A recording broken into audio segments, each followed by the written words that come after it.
বিজলি একটা আল্লাহর গজব। আজ পর্যন্ত বৈজ্ঞানিকেরা সঠিক গবেষণা তথ্যে সেটার কোনো সূত্র খুঁজে পাইনি।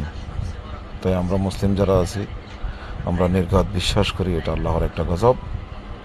আল্লাহ আমাদের সবাইকে এই গজব থেকে হেফাজত করুক, বলে সবাই আমিন। আমরা আল্লাহর কাছে পানা চাই, আল্লাহ যেন আমাদেরকে রক্ষা করে এই আল্লাহর গজব থেকে। সবাই সত্য ন্যায় সৎ পথে চলতে হবে, ইনশাল্লাহ আল্লাহ আমাদেরকে ক্ষমা করবেন।